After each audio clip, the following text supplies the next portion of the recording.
All right. Hello, everyone. So today I have someone I'm really happy to have. I have Christopher Satoor. Um, and Chris has just been someone that I've been sort of watching in the background on Twitter. And he's what really pulled me, Chris, was just like your love for Schelling and like your passion for philosophy. And like to me, that was really just like enough, honestly. It was enough that you had this passion for philosophy, this passion for Schelling. And I mean, I think like when I got into philosophy, it got a little scary because I mean, people were like wanting like correct views. But then when I started encountering your account, it was like, well, there's a kind of richness when you like really study someone in depth. It's like it gets more complicated than just refuting the Schelling system or Hegel or all the idealists. So please, if you want to add more about yourself, and who you are and what you've been doing, yeah. Well, thank you for that. I'm glad my crazy obsession with Schelling has brought in some good vibes. Yeah, I'm a doctoral candidate in the Department of Humanities at York University.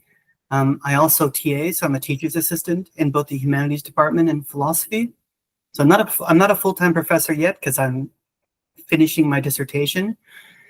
Um, I have a love for German idealism and the questions and problems of the 18th and 19th century, particularly around subjectivity, reason, freedom, God, what we're talking about today, the absolute, and how knowledge and system are acquired.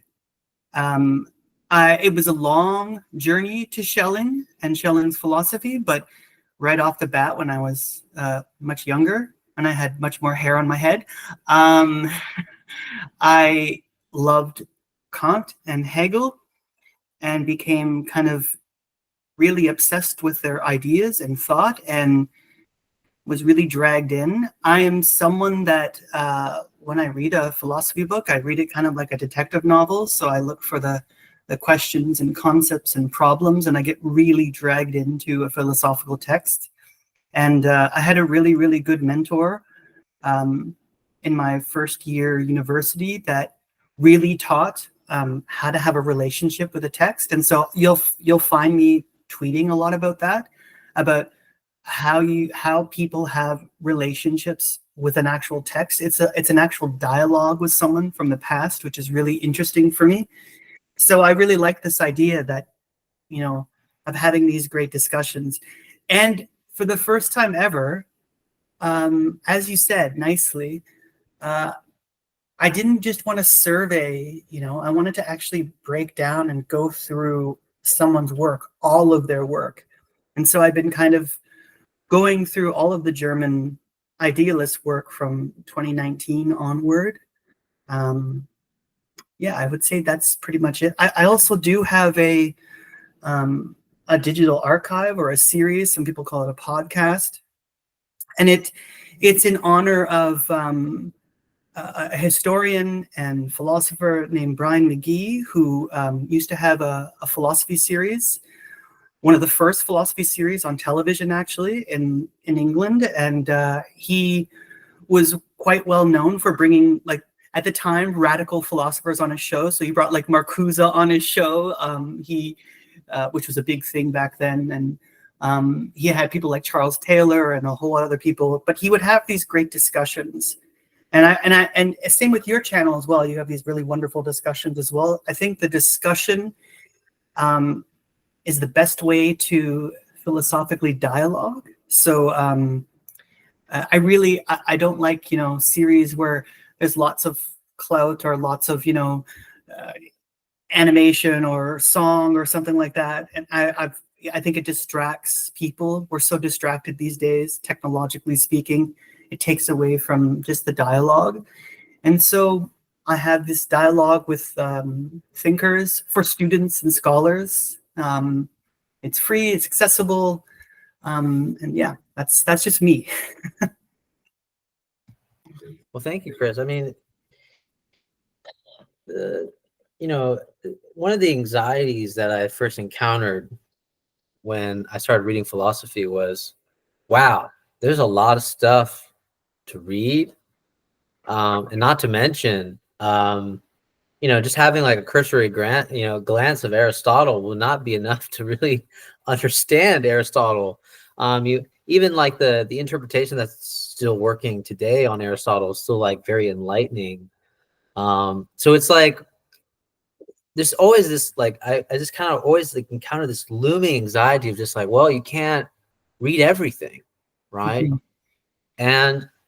And yet at the same time, when like, I hear people like you kind of like focusing on like German idealism, I'm like, well, that's a that's a kind of brilliant way to like maybe not overcome the anxiety, but like s- stabilize it a bit. Where it's like, yeah, I mean, at the end of the day, it's kind of like, yeah, focus on something that you actually love and are interested in, because then it's really helpful. And I think Martin Buber talked about this. I'm like a big fan of Martin Buber. I like read his I Am Thou like so many times. That was like the book that I've for some reason read for so many times. Um, that like you're not just relating to a text, you're relating to this person Mhm. in the text. And so how do you relate to this person in the text? And it's not just we're just dealing with arguments, we're dealing with a human being that wrote this text. And what does it mean to deal with that? What does it mean to encounter the text as if it's a person, essentially? And like that's what I really like about philosophy, is this possibility of not just being super intellectual or anything like that, but just this ability of I don't know you. I don't know who you are. I don't know what you're trying to say. This is like me talking to the text. And I'm gonna uncover it a little bit. And there's something really special about that. And it's funny because we're talking about God, right? You can look at the Bible this way a little Mhm. bit. One of the practices that I've been doing recently, and I'm not like I didn't grow up super religious, but I definitely grew up in a very religious household. Um, well, they tried to be. uh, is that the first time ever practicing Lectio Divina, this divine reading, slow reading, and then trying to relate the text to yourself, which is interesting because that's not my first association with the Bible. When people generally read the Bible, they're like, well, look at all these problems. Like these are, there's contradictions, there's issues, there's genocide, there's, all these problems and issues. So how do we relate to this? Well, Lectio Divina doesn't answer those problems, but it tells you to approach the text as if like you have no idea, as if there's something about it. So leading that on, if you want to add more onto this, um, did you have like a religious like childhood, or what's your association with religion? What it's like? All right, just let me just I have one point to say and then I'll Yeah, get to my upbringing. yeah, yeah. I think it's best to have debates in mind. So like you like Buber, you like that I and thou, you like the reciprocal relationship. So rather than pick a book like Aristotle's Metaphysics, which is deep and and very, very hard, um, look for specific debates. So if you like this relation, maybe start off with De Anima on the soul and then move your way up. It's not about reading everything by the thinker. I like thinking of things in debates and not a debate as in like one person has to win, but like what are the questions that the philosopher's asking? So especially what is the soul? And then from there you can move to someone like Augustine, and then you can move all the way up in the tradition. So it's always good to think of things in problems and questions, right? So the Heideggerian, well, there's a Heideggerian trick Mhm. where a problem faces you because you're going to ask a question. But by asking the question, you kind of sort of have a presupposed answer to that question because you're asking the question. Sorry to speak Heideggerianese here. But yeah, so that I think is the best way to do it. Just opening up a book and then just starting off with someone. So if you like Buber, you like that I and thou relationship, maybe check out someone like Levinas afterwards. Totality Mm. and Infinity. It's a tough text, but it's got a lot of that Buber relationality there that I think you may enjoy. That's just a side note. My family originally come from Iran. Now we're not Persian. We're from the Armenian diaspora. So a large majority of my family are Armenian Orthodox, so Armenian Apostolic. So my family are Armenian Orthodox. I went through Catholic school, being brought up. I didn't really like that I was Orthodox at the time. So yeah, I mean, we were very traditionalist. So we would celebrate Easter, we'd celebrate Christmas, we do all this stuff. I had you could say very religious. It's interesting. My father's very religious. My mother is more, be a little bit liberal, we could say, about it, or maybe more liberal leaning, as opposed to fire and brimstone that my dad sees. Yeah, so I had I would say a religious upbringing, Sunday school and all of that. Actually went to Bible camp, believe it or not, called Sparks or something like that, which is interesting. We got these like little jewels on a crown when we learned Bible passages. So I mean, there were times where I was super rebellious against religion, super staunchly against it. Would call myself a staunch atheist, not in the atheism as in the sense of like the terrible apocalypse, like New Age atheism, man. Oh God, that's terrible. But in my fourth year of my undergraduate, I met a medievalist who knew I loved German idealism, but was like, look, you can't let people like these atheists take a passage from Aquinas and demolish it. This is such a bad misuse of the principle of charity. So it's really easy to approach the biblical text and find a passage that's maybe outdated and then just say, oh, this is terrible. You can think of something like, Paul's conception of love, which is beautiful, right? Love is not jealous. It's not all of these wonderful, great things. So I had this rebellious relationship to it. Maybe when I started my doctorate, when I started reading Schelling, okay, I appreciated Christianity, the Judeo-Christian. I appreciated it from a philosophical sense much more. So there's a Canadian philosopher named Sean J. McGraw, who's kind of mentor to me, a friend, and he has a really interesting, maybe a very interesting way of reading Schelling's kind of Christian philosophy. And Schelling is deeply interested in like Christian Kabbalah, and he has some alchemical ideas, but he really approaches God as not a concept, not an idea, but a living God.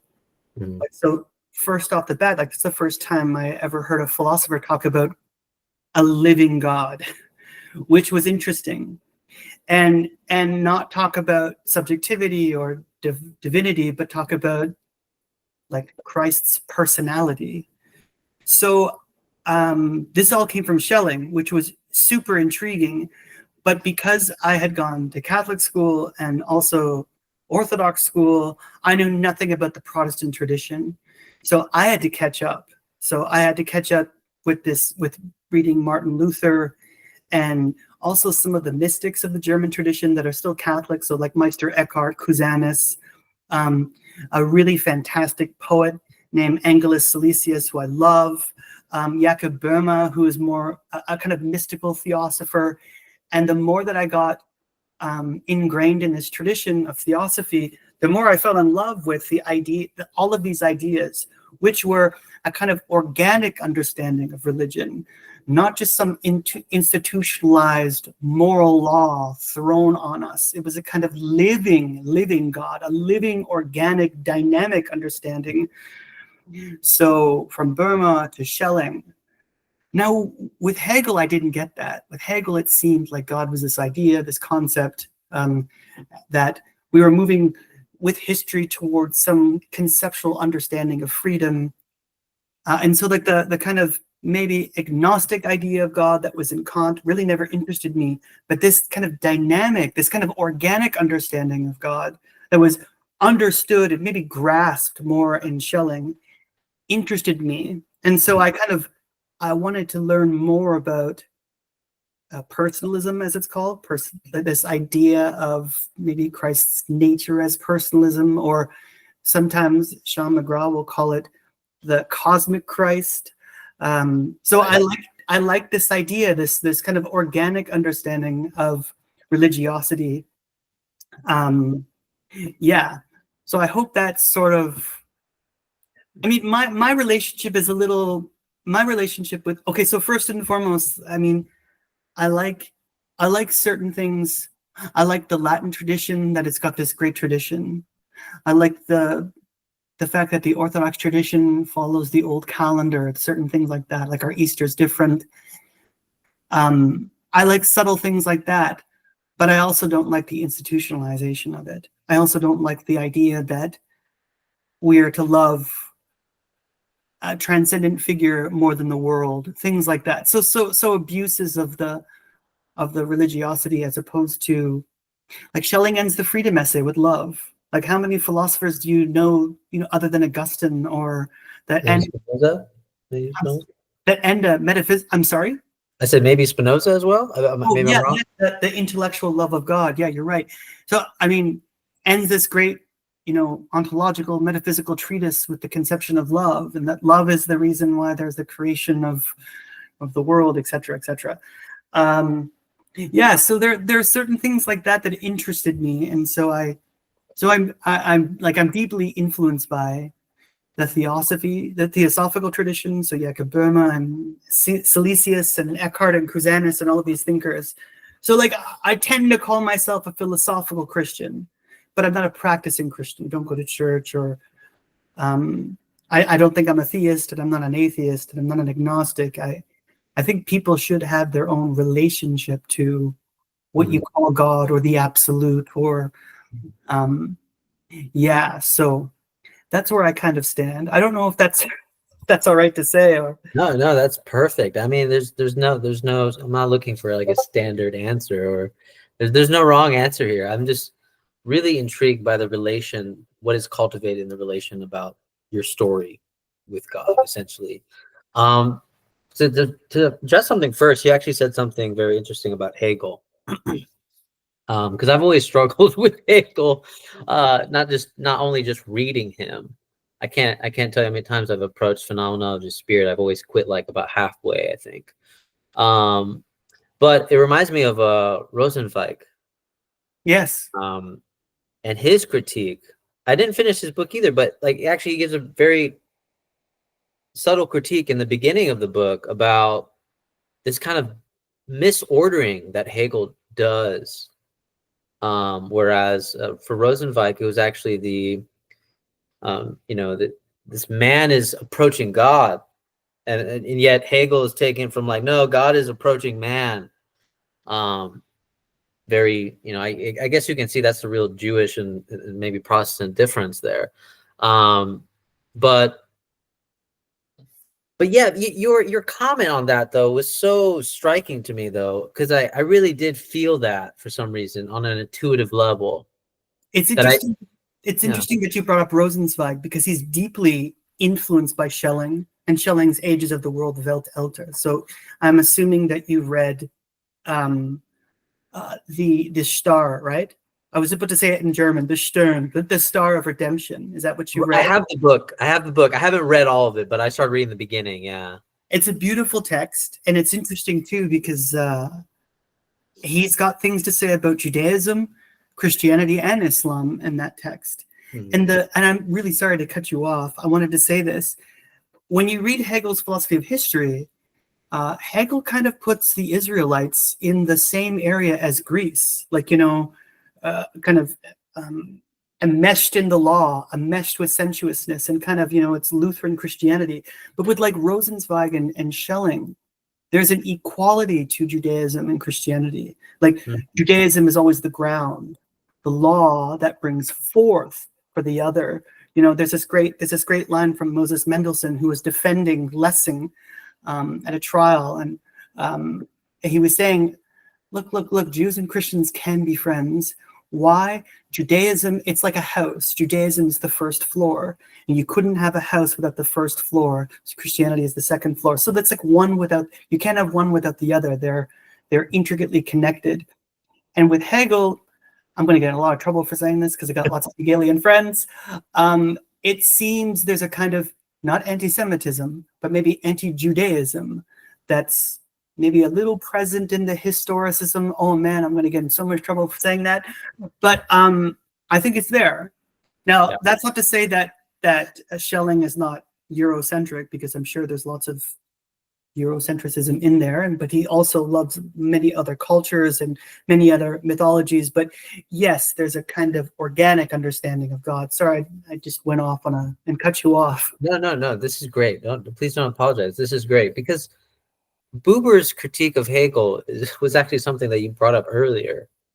Was that Buber was like, you're really forgetting about the personalism of God here. Mm-hmm. Like this idea of that God is not just a concept for us, right? God is like an encounter, this kind of like real vicious presence that you can encounter, and in fact, in other beings and Right. things in the world, in art, and in animals, in nature. It's not limited to the concept, and this is what's always fascinated me too. Is like when Buber will critique and be like, "Yeah, there's the philosopher's God, right? There's the philosopher's God," and that's actually what reminded me when you brought up about this idea of Schelling. Because it seems like Schelling, as you're pointing out, is like Schelling kind of breaks out of the idea of the philosopher's God and goes into the living God. Mm-hmm. What does it mean to even approach or talk about this living God? And it seems like right there is when we encounter like the real ambiguity and mysteriousness there, because institutions can't even capture that. Right? I think they might have started there, like they might have started from the inspiration of that. But how far have we gotten away from what does it mean to have a living God in the presence? What does that mean, and what does that look like? This is why I kind of focused a lot more on lately I've been focusing a lot more on the mystics, like Teresa of Avila. I really like Thomas Merton. Thomas Merton is probably like one of my favorites right now.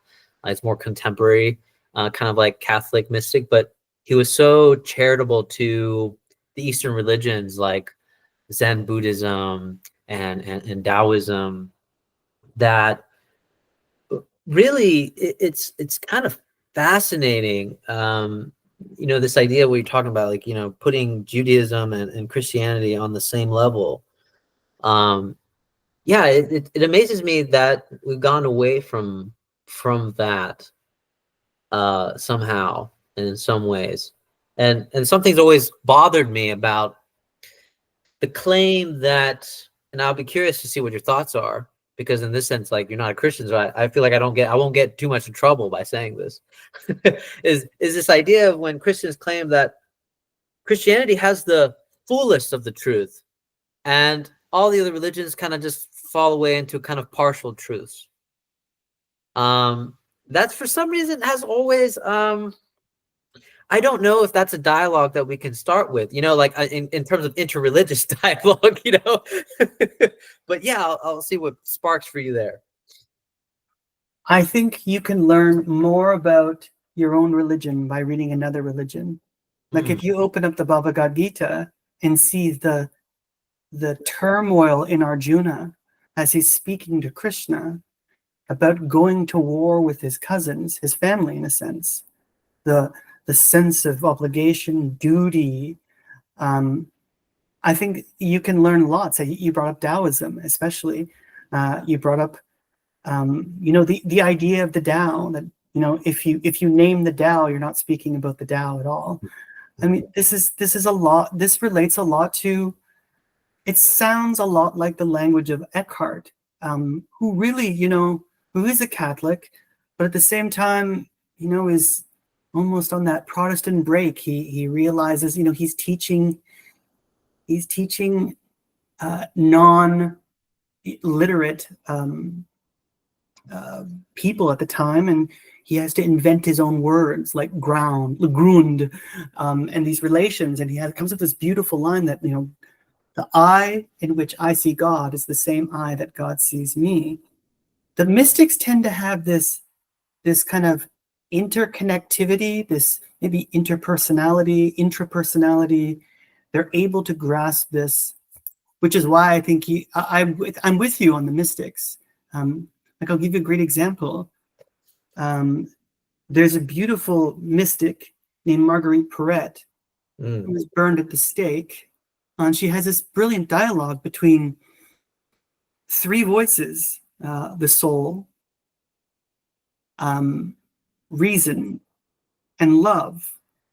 And the interesting thing is that reason can never understand, grasp the capacity of love. Love is always this kind of transcendent, it can never really grasp it, and it's always at odds. And so, she was, in a sense, she was able to grasp the kind of immanent, or the kind of the way that love is, the love that is a kind of attractive power. Schelling talks about this as well, that love is a kind of a attractive power. So so I understand the interest in mystics, the interest in mystical philosophy. So you got me there. I love the mystics. There's no way you'll ever see me. I mean, I post about Eckhart and Kuza, and maybe Kuza's not so mystical. He does talk a lot about mathematics, but I mean, Eckhart, for one, even the theosophical poets like Silesius. Like, if you get a chance to read any of the poetry of Silesius, he talks about like the nothingness of God. What does that even mean? He talks about the suffering of God. The God, the eternal Father, outside of time, is also regenerating himself. What does that even mean, for the eternal to be regenerating? These ideas, what I never understand is when people are like, "But do you believe in God?"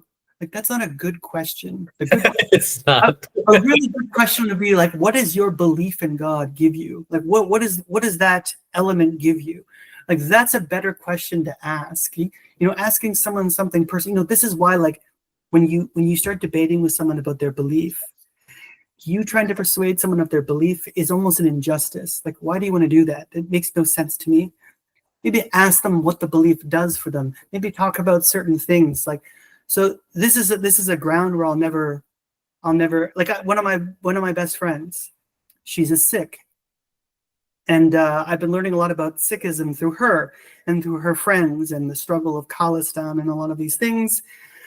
And we had a reading group where we read their sacred book, and it was a dialogue, and it was going through, they have their temple has an open kitchen all the time, and they allow people to come in and eat when they if they're poor, or if they need food. Like, this is the true idea of religion, caritas, like charity, right? Like, that is the true ideal of religion. And if you can get it from another sect, it doesn't mean that sect is better. It means you can learn from other things as well too.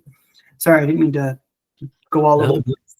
No, this is great. I mean, the conclusions you're coming up to are conclusions that I kind of came up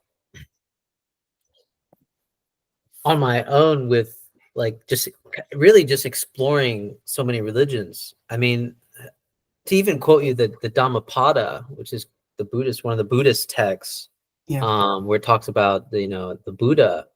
There's a wonderful story I can never get out of my mind because it was so beautiful. It was when the Buddha was asked, before this man was going to die, if God exists? And he kind of just says, you can't worry about that right now. He's like, you have to take away, you have poison arrows in your heart that you have to remove first. And like and the Buddha still didn't answer the question. It was like you had to do something for yourself. You had to do something to your interior self to even begin to approach that question. But even to begin to approach that question was an internal work that had to be done.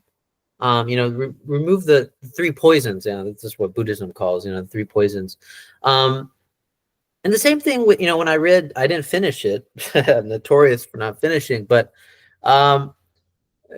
even in Saint Teresa of Avila, where she's going through the stages of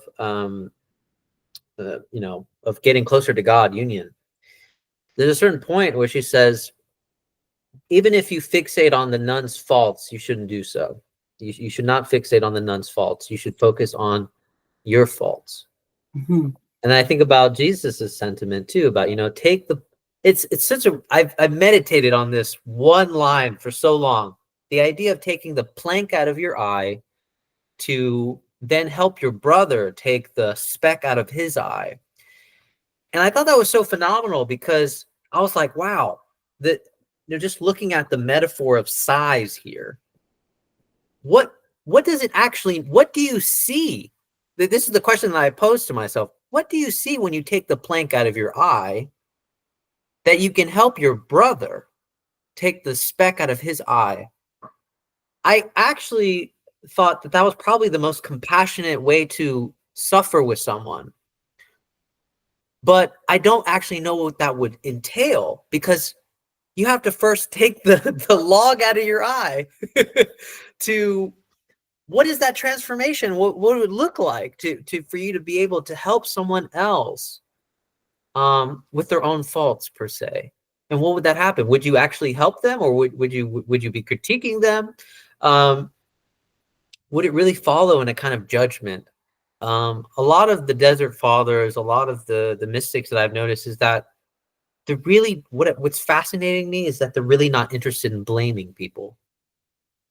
That's what really shocked me. They're not interested in blaming, despite the suffering, despite the, we could say, evil, despite, some of the harm done. And philosophically, to me, that was just really like a strong, it's hard to say it's a strong argument, but I felt like there was a gap between mystical knowledge and the way we can construct an ethical philosophy.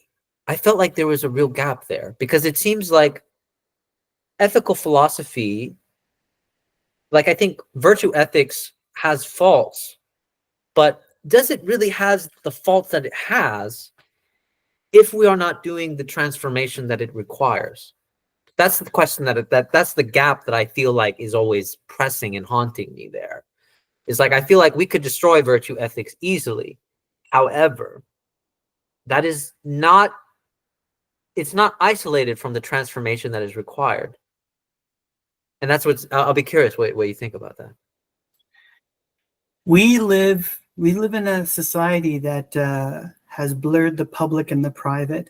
We're always looking to get the other in the limelight, to reverse the golden rule: do unto others before they do unto you. And I'm with you on the ethics, but this is the challenge that Kant gives us, to live in a kingdom of ends. Everyone, when I do like Twitter Spaces live and talk about, because I really love Kant's deontological ethics. And why? Because for him, freedom can never be theoretical. And we always think of freedom as theoretical or economical.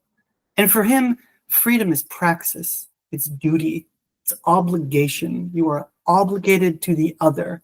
What does that mean? You recognize them as an end in themselves. You recognize the other that you're talking to, not as a means to an end, not to screw over, my language, not to harm them, right? What would it look like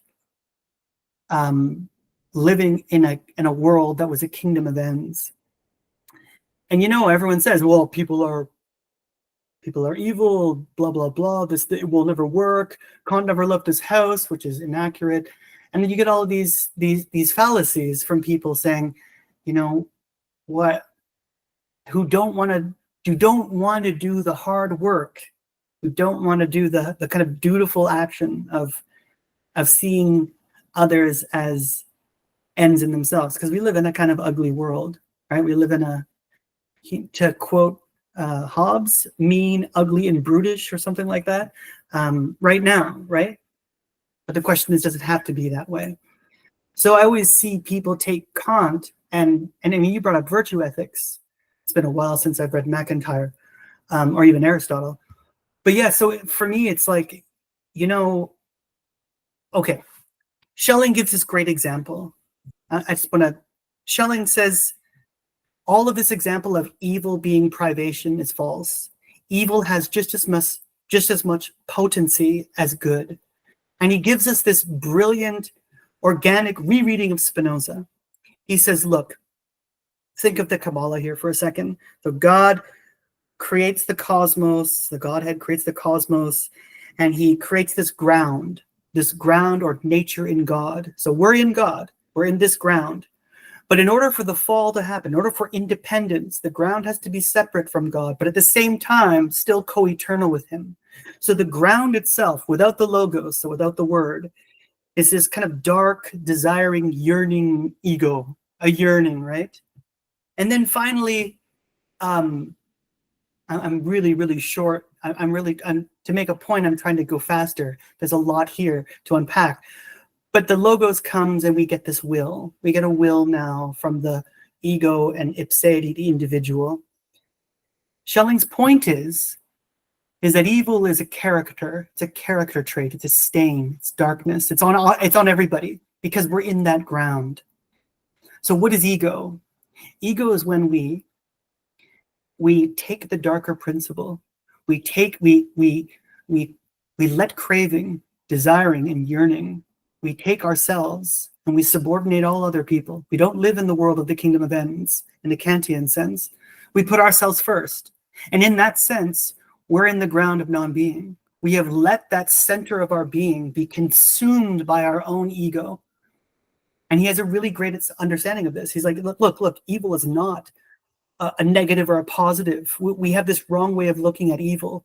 Evil, real freedom, radical freedom is the choice between good and evil. And we make this character trait, like we create ourselves. He says it, we create ourselves at eternity. He says this beautiful line. He says, like, Judas is not a sinner because he sold Jesus out for 30 silver coins. It's because he chose that. He put himself above his friends. He put himself above all others and used that relationship as a means to an end. And therefore, that darkness, and Schelling uses this kind of mystical language from Burma because that's all we can talk about. We don't really know about this kind of concealed ground of personality that is ourselves, right? Like think about yourself for a second. You really can't think about all of the complications and experiences that you are. But this is true. Think about when change happens to you. When change happens, you don't know that you've changed. Your friends can tell when you've changed, or your family can tell. You don't know that it's happened. It kind of happens in eternity. And he means that in like a metaphorical sense, that you have gone through this. And so it's not like Leibniz, where we get to the end and the good is there. We live in the best of all possible worlds and we've reached the theogony and that's it. No, Schelling's saying no. Just like day is folded in the night and night is folded in the day. Every day you begin again. You go back to the center of your being. And if the ego is roused, as he says, and you subordinate the others, then you're in non-being, or sorry, not non-being. You're in sin. That's what sin is. Sin is this knowledge of your ego above everybody else. I really like that he says that because it's not a privation. It's not like you're a lack or anything. So it has more to do with being consumed with ourselves, and we really do live in such a consumed society where people take like pictures of themselves, what they're eating on Instagram and stuff like that. So I mean, it's sorry, I didn't mean to throw that whole huge view on you there, but that's the way that I see it. Like the reason why the ethical fails, the reason why it fails is not because the philosophical is problematic, but we ourselves are in that struggle, that daily struggle of recreating ourselves every morning. You know what I'm saying? Yeah, no, yeah, absolutely. I mean, it's interesting, right? Because I feel like the metaphor ego death is a poor one. It's a poor one because in some sense, it can lead someone to believe that their ego will never come back. Mm-hmm. And this is the problem that I have when sometimes people talk about mysticism, not what you're saying, but when other people advertise mysticism as like this, oh, I want a God experience kind of thing. What's so dangerous about that is precisely because the ego can use it as a kind of full glorifying self, essentially, right? Yep. Like, I know the truth now. I've had a revelation. I've seen what it is, and it kind of obfuscates the real point, which is it's actually something very simple. It's not necessarily about having the experience. The experience can be the byproduct, but the real end is exactly the way you talked about the way Schelling ends. It's about love. It's about belonging. It's about being, in the Christian sense, a servant, right? A servant of God, so to speak. What does it mean to be a servant of God? Actually, I mean, I think I like Mahayana Buddhism in the sense that they really pinpoint, like, they have this slogan when you're trying to become a bodhisattva. One of the slogans is, you drive all blames into one. What does that mean? It means that you blame yourself. Now, that's problematic for a very egoic culture. Why? Because even if it's not your fault, you want to defend yourself so drastically. And that kind of praxis is very brutal because, one, the Buddhists try to embrace this idea of emptiness, right? Get rid of Yep. yourself, right? And it's very hard to do that. But what's very interesting about driving yourself into a blame is that it gets yourself out of the way, right? Just imagine for a second, we can get ourselves out of the way and we can just allow to see someone in their suffering.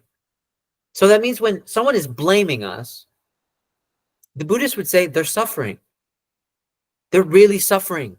But what can preoccupy us is that we're offended, right? Because it would be like, it's not my fault, or there's something missing in the story, like, and we start suffering as well. But I've seen so many impasses of suffering that is so brutal to watch because fundamentally, there's two people that are in so much pain because they believe that the other is the full source of their suffering, that they can't have a conversation about it anymore. And so, and I guess you could say the real fear and anxiety is that, well, if I don't defend myself, then that dismisses my suffering. That's the real fear. That's the anxiety. That's like the wound. Um, and that's one of the problematic relations that I think we have today. We struggle today with is that how can we relate to suffering without explaining it away? I'm reminded of the Job story, right? Like, people like they even try to blame Job. Absolutely. But I mean, I like Zizek's exposition on this whole thing, where he's basically saying, like, yeah, there's something about suffering that is just cannot be explained away. And I think when we blame people or when we find ourselves blamed, there's a couple ways that we can look at it, where it's someone in so much suffering that they're wanting so bad to name their suffering, to give a discourse to their suffering, because actually that does alleviate some of the pain. If I can pin it on someone, maybe Rene Girard's a little bit right here, right? Scapegoat someone to mitigate some of my pain. But in a weird sense, that also cheapens our suffering. And I think that's what the mystics are so beautiful at expressing, is that there's something about suffering that we don't want to cheapen. We don't want to cheapen by explaining it away. There's something about it that really has to be bared, I think. And that's really hard, because it's a super hard conversation to have these days, because one is therapy speak is very popular right now. So if somebody were to hear me now, they'd be like, wow, way to gaslight like so many people, and like, all the suffering that's going on and all the real struggle. But it's not about diminishing their suffering. It's that there's a fundamental part of the conversation that is being missed. And it's very hard for people. It's because it's real pain. We're working with real pain and real suffering. But it's interesting, because that very wound that we have, that isolates us from other people, that consumes us, right? Basically can make us narcissistic, can make us victims. Ironically, is the same wound that gives us the capacity to love everyone. And that's how I look at the Christian, Buddhism. I feel like a lot of the world religions kind of pin on this point, is that it's the very same wound that turns us into, dark, meaning, self-consuming people. Yet at the same time, it carries the same light. It carries the same compassion and beauty. It's all about how do we transmute it, and how do we relate to that wound. Because it's not really meant to be healed. It's actually a force. It actually has a potency, as you're talking about. It has a potency. This wound is a potency. But yeah, go ahead. Whatever pops up. No, I was just thinking of, two things that I want to get to. The word that Schelling uses is ichheit. It's not technically translated as ego, but Ihood. It's meant to enumerate selfishness, desiring, yearning, etc. When we think of ego, we think of Freud right away. But Schelling's word for individuality, personality, which later is later in the treatise, it is meant to show the kind of, I don't want to say authenticity. It's a individuality, or the fundamental aspect of individuality, relates back to Kant, relates back to like that kingdom of ends, of seeing people as ends in themselves. When you were bringing up Buddhism, I was thinking about Bruce Lee for a second, which is funny, but also Meister Eckhart. Eckhart says one thing. He's like, you cannot believe in God without first Gelassenheit, releasement. You can't learn if your cup is full, as Bruce Lee says, which is a kind of popular culture way of reading Eckhart here for a second. A kind of releasement to allow you to be full with whatever you want to call it, the Holy Spirit, God, or the ability to see the other suffering. I think this is I had this interesting point I was going to say, but I actually don't. Oh boy, I kind of lost my train of thought here. I was talking about Eckhart and the kind of releasement, the letting your cup be unfull in a sense, and also ipseity, individuality. But I don't know how we're going to get there. I really don't know how. We live in a really, really materialistic,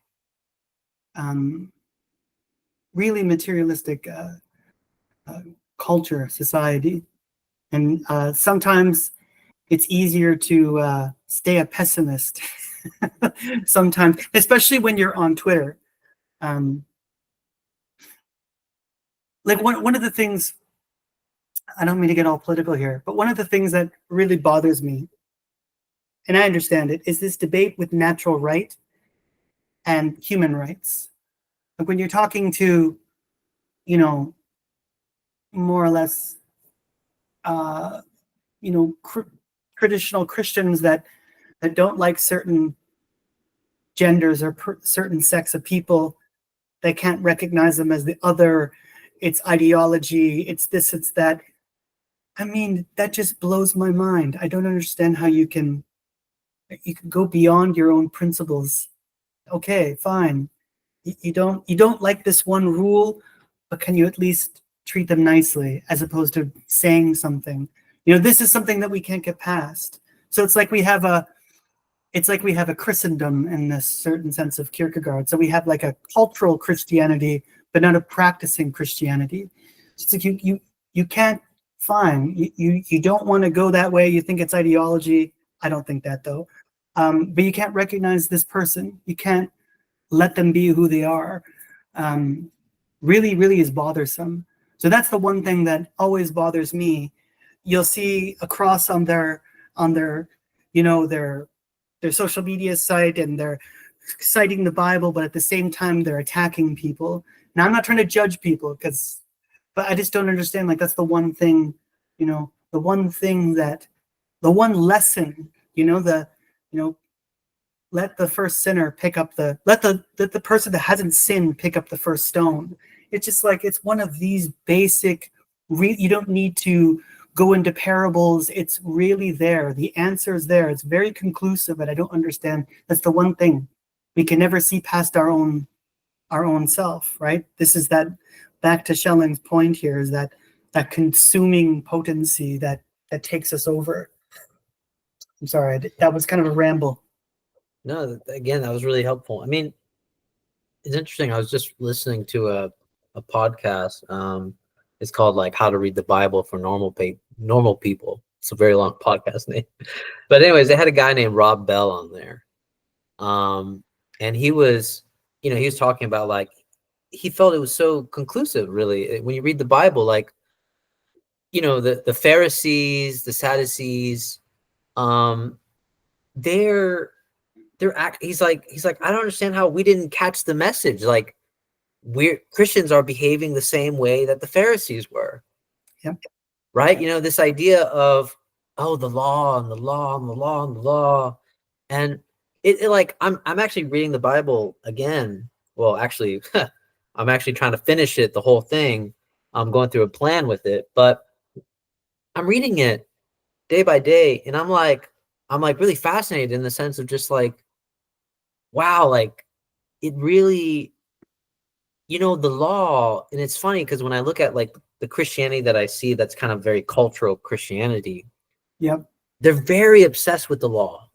Like, it's like, they're like, no, like abortion, no, that's a no. That's, what it means to be Christian and stuff like that. But like, there's something about what I like when Paul gets into the letters where he's like, the law's there to show us that we can't do it.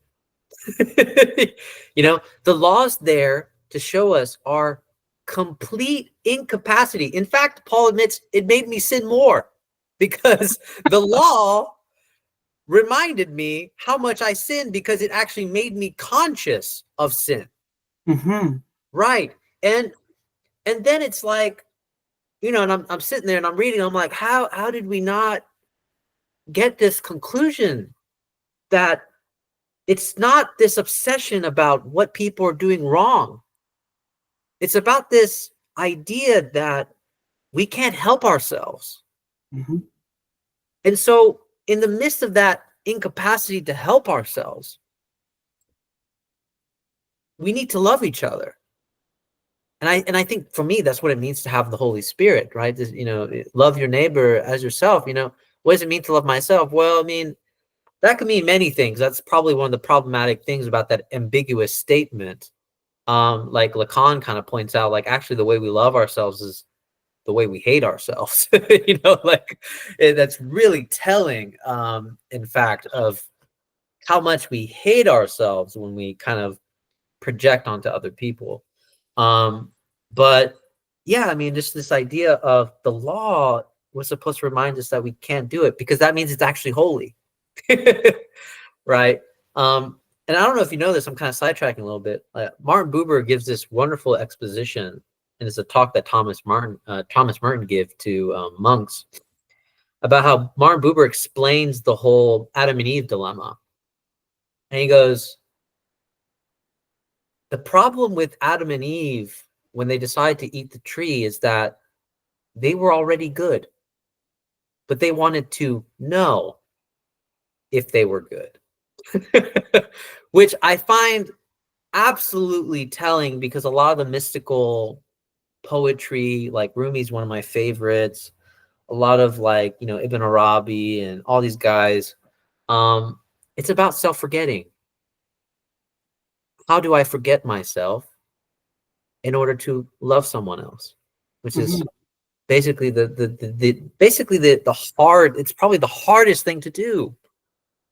Which is why we, why they do these practices, to do these practices, to be able to forget yourself. Because you can't forget yourself. You're caught up thinking, oh yeah, I'm doing good today. It's kind of like a little bit schizophrenic, or just like, yeah, I'm doing good today. I did something good today. How good did I do today? How kind am I to do this today?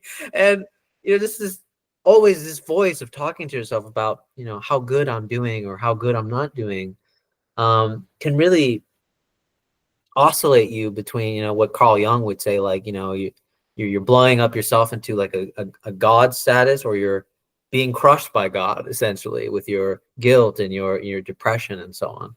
Of course, he was generally talking about like the experience of the divine in this sense, but it generally had to do with the relationship of ego, how it related. But yeah, if you want to expand one. This is going to be a really random point, but this is why I hate Stoicism. I got into a fight with a really, I would say he's pretty well known. He was on your channel too, and him and I got into it over Stoicism. And the reason why I got into over Stoicism, because I think Barnes and Noble and Indigo sells these Stoic books as self-help, and I think self-help is the worst idea. And not because I think that people need self-help.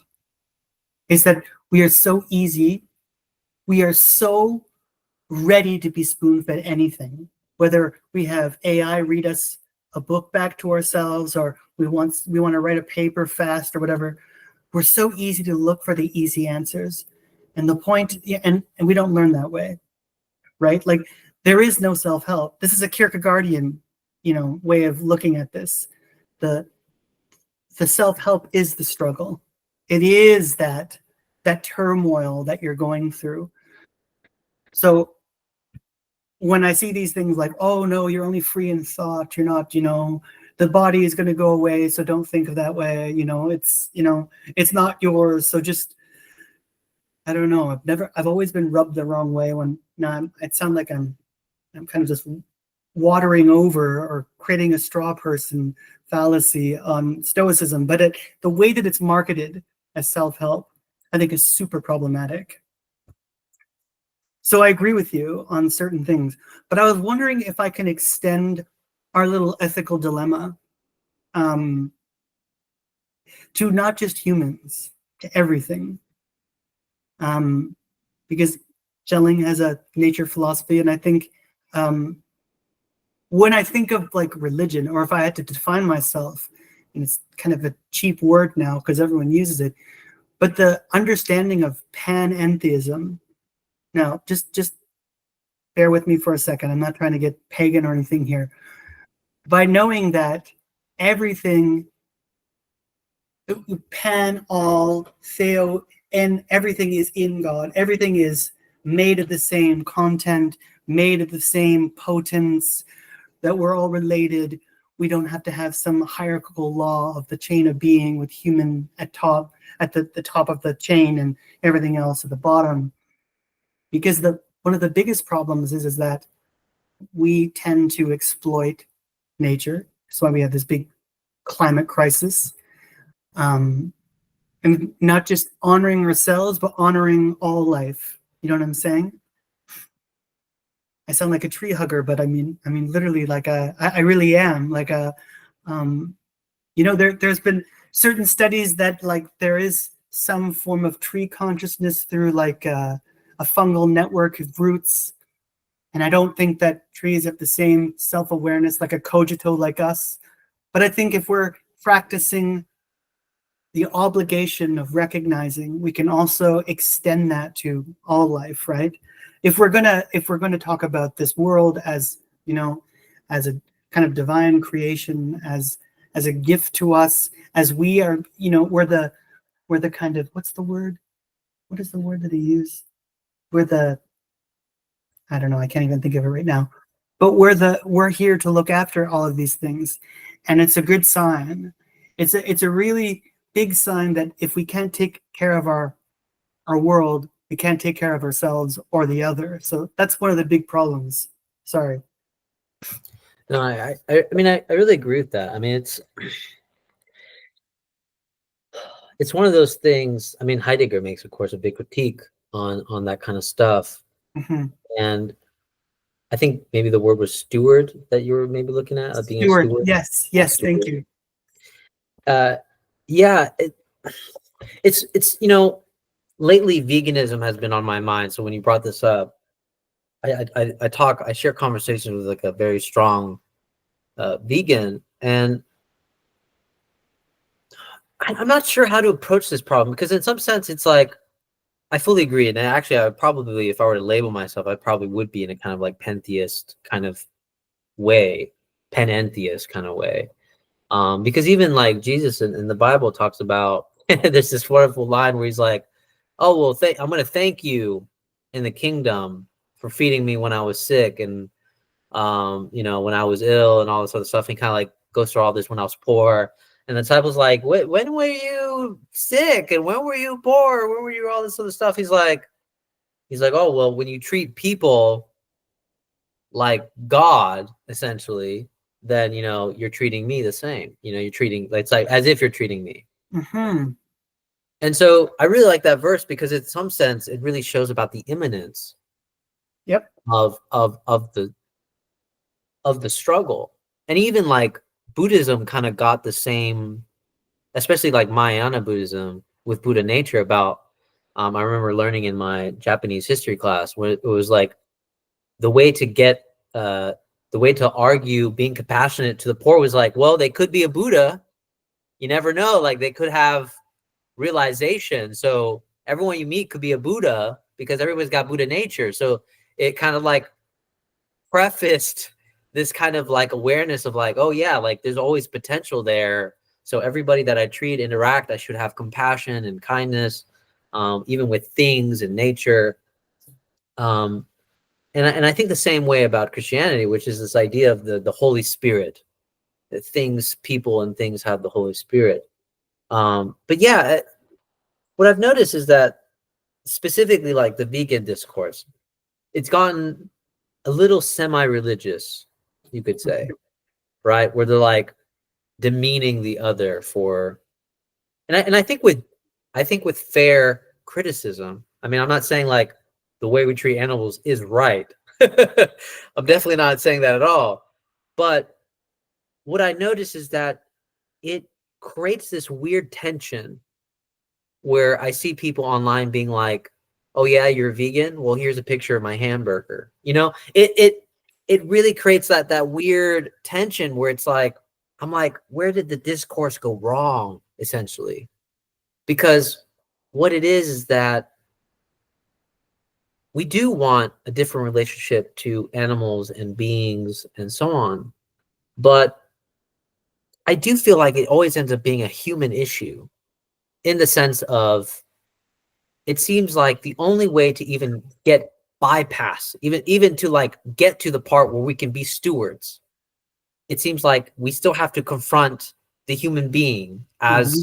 as an other, not just as a, like you said, not just as an ideological lens, but as truly an other to encounter. So that way, because if we can be stewards for each other, I genuinely feel like then almost naturally we could be stewards to everything else. I mean, maybe I'm wrong, but I just feel like it seems like that's the capacity there, precisely because there is a human dilemma with stewarding and then seeing the other as other. Because if I just see animals as other only, and I don't see human beings as other, then the risk is that my discourse becomes short-sighted, essentially. It becomes incapable of bridging the gap between the animal and the human being. But see, this is the problem. Right. This is the actual problem. The problem goes back to Cartesianism, subject object. Okay. All of our problems, racism, the culture war, climate change, all of this has to do with the fact that we are fractured from ourselves, or even fractured from our own bodies. Schelling has this really nice line in his Ideas for a Philosophy of Nature, where he says, like, the first move of the individual is Cartesian. It's to contract into ourselves and be a thinking self, to the point where it's a spiritual sickness, because we become obviously consumed with ourselves. And of course, this is his nature philosophy, so he's trying to show that nature and mind are linked, as opposed to like your left and right hand, I always say, as opposed to subject and object. Now, he does talk about the subject and object later on, but then he gets into his whole identity argument, or absolute identity. But the point here is that we automatically, it's almost like an innate thing. We contract into ourselves. We escape back into ourselves. Heidegger says it too. Flee back into ourselves, right? We flee into ourselves. And at that moment, it's me and everyone else, right? It's everything. It's no longer pluralism. It's just me against the world. It's just one against all. And that's the wrong kind of thinking, the subject-object thinking, the mind-body thinking, that whole kind of separated understanding. Big problem. Because if you do that, the same thing happens with how we view races or ethnicities or different people. You look different from me. Oh, you can, flee back into myself, stick with, what I'm saying?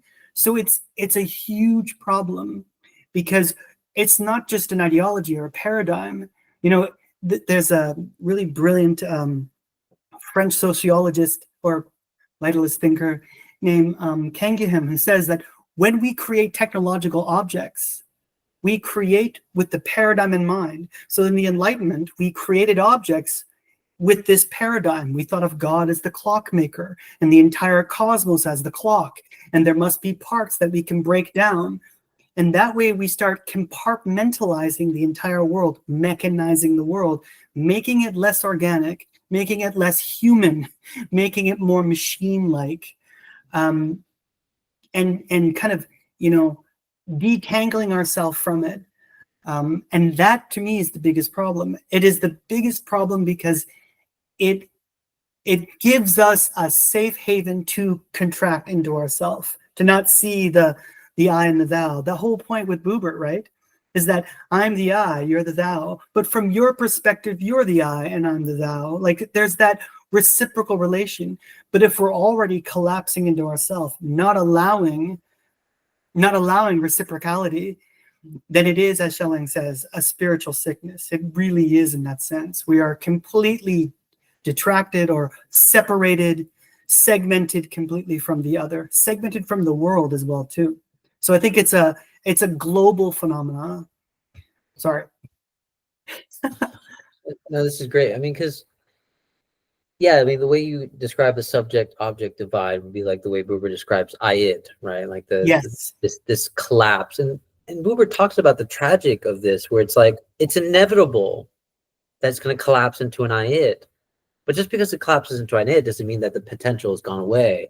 I mean, it's definitely, Buber definitely talks about how it's definitely more complicated. Like I've read some of Paul Mendes' Floor exposition on Buber, where it's like, we have to keep in mind, like, it's not this clean dichotomy. It's deeply entangled. I-it, I-thou is deeply entangled together. It's not simply a kind of dichotomy. Everything is cleanly I-it or I-thou. But it's, Buber actually does talk about this too. It's when you encounter the thou, and this is what's interesting, is it's a surrendering. It's you are shedding, and this is why I like you saying we retract into ourselves, because it's a shedding of all your resources to retract into yourself. It's that moment where you refuse actually to retract into yourself and sort of bear witness to your I don't know, nakedness, your vulnerability. Um, you don't use, and actually one of Buber's critique against therapy was that if you're already approaching the patient as if you can help them, you're actually using that as a crutch to not bear witness to your vulnerability as a therapist. Because as a therapist, the patient, and this is Buber's point, the patient can teach you something. So it's, and he was very adamant about talking about teaching too. I remember Buber was very adamant about talking about the way he spoke about teaching was, he said teaching was very hard because even to get one student to basically encounter the thou, just to even set it up was something so hard to do. Because he was like, in some ways, he was like, it's not even about teaching the subject. It's about teaching the subject in a way that you can see them as an I thou, as a thou, which has always kind of struck me in a very like personal way about this idea of teaching. And because teaching these days is kind of like, it's become, unfortunately, like in the like when I went to college, it was like very pragmatic, and I've always felt bad for the teachers that felt very enthusiastic about what they were teaching, because when I look around, I mean, a lot of students, I think they would have been interested, but it's just like the pragmatic and social pressures of just like, well, I'm paying money for college and I don't want to waste my time. And so I just need to learn whatever I need to learn to get this degree. Because I want to have a job and I want to have a life. I want to start my life. It's really hard to argue for like a love of learning just for the sake of itself. Like when I met my teachers for the first time, they're like, so do you have like a degree in something? And I was like, no, I just read whatever I feel like reading, which has been the most freeing thing to ever experience. This joy of just like, opening a book on Hegel without having to be told to, or assigning myself pages or anything like that. It's just the most freeing experience because I feel like I could really just develop like a passion and relationship to these texts. And then I think what also helped is just people that were also just as passionate and just as, it wasn't necessarily about getting it right, even though we definitely don't want to misunderstand too much, but it's more about, yeah, I mean, it's the idea of, it's a beginning of a conversation always of these texts and dialogues. And so I've always appreciated the mode of dialogue when talking about philosophical texts, because I mean, it's I guess there's a kind of mode of self-forgetting that you can do that can be really beneficial instead of thinking in calculation. I know Heidegger's critique is also about this as well, right? We're always thinking in calculation versus I think a lot of people ever since Thanksgiving has been quoting him as thinking as thanking, right? Thinking as thanking. And yeah, I mean, the problem that you pose with the subject and object is, I think actually the exact problem that we have with the philosopher God and the living God. Yeah, I think it's necessary for the crisis to occur in every individual. Like Heidegger brings this up. Like I'm not a big fan of Heidegger, but I really think this is a great example. He has really nice phenomenological examples. He has this example about the call to conscience, when we're absorbed in the world, right? We're thrown to the world, we're absorbed in the world, and there's this moment where we're like, no, I don't want this anymore. And we kind of realize, like, okay, this is not what I want, because we're so used to being in this kind of absorbedness, and there's this moment where we're, nope, I don't want this anymore, and we flee away, and then we kind of shake ourselves out of that moment. And I realized for myself that some students need that shock. Like for me, I hated high school. I hated it. I didn't know what I wanted to do. Didn't like it at all. Went to a community college, and this philosophy professor came in ran into the classroom and went, sapere ude. Like I say this all the time. It's my story. It's like, and I'm like, what? And he went, dare to know, have the courage to use your own reason, think. I'm like, what? That's how you opened up a lecture? Like, I was thinking pragmatically, why would you do that? And it really bothered me. It made me, like, I got angry. Like, I was infuriated. Like, this guy's getting paid to come tell me to think. Like, come on. Like, what? And then I asked him, I said, like, is that it? Like, that's your line? And he went, and he kind of sat me down and he's like, what do you think it means? And it really affected me. And so I do the same thing, but I do it with art. So I take my students, my tutorial students, for the first class. I tell them, take their phone and put it in their bag. I don't want them to see their phone at all. And I take them to an art gallery. Every Wednesdays in Toronto, it's free after 5. And you should see these kids. I mean, they're 18, 19, I'm a little older. When they look at a painting, not through Google, but see the brush strokes. Like someone painted this. It doesn't clue in that somebody, a human being, painted this until they see the brush strokes. They see it. They can look from different angles. Oh, the coloring, the lighting. And then I can ask them a question about the reading that we're doing. I do that all the time, and it really, really works. And then I use art or music or something, really weird music like Boulez or like Eric Satie or something that just doesn't sound like what they're used to listening to shock them out of, you know, the technological bubble that we're all in, right? We're tapping glass all day. I hate to say it, but it's kind of true. Like you and I should be having this discussion over coffee or a beer or something, right? In person, right? But you know, we live in different countries, etc. But there is that kind of shock factor, that moment where they're like, whoa, wow. And I think those moments are teaching moments. Those are and there you go. That's a moment of the other. Yeah, I mean, it's funny they brought up like looking at art paintings, because I recently went with my girlfriend to San Diego. I think it was in California. It was a museum in California. They were actually hosting for free Islamic art, which Nice. I absolutely, I mean, I am a fanatic for Islamic art. I absolutely love it. Nice. And it, you know, and they showed other paintings. They were showing paintings from like around the world and everything. And you know, sometimes like I like this break, I like this intercession that you kind of put in the, you know, I like to show my students paintings, or I like to make them to listen to music, because I've taken a break from intellectualizing a lot of stuff, because I noticed that I was having a lot of wounds that weren't being abided in, so to speak. And so I started, you know, I read a lot of books. I read like 2 books on like Buddhism, on anger. And it was very interesting about, they talk about taking care of your anger. You think that lashing out and yelling and throwing things or getting violent is a way that people take care of their anger. But Buddhism actually talks about like, that's actually not you taking care of your anger. That's how you would put it, as that's you retracting into yourself. Mm-hmm. Right? But it's actually a sign of suffering. This person is suffering.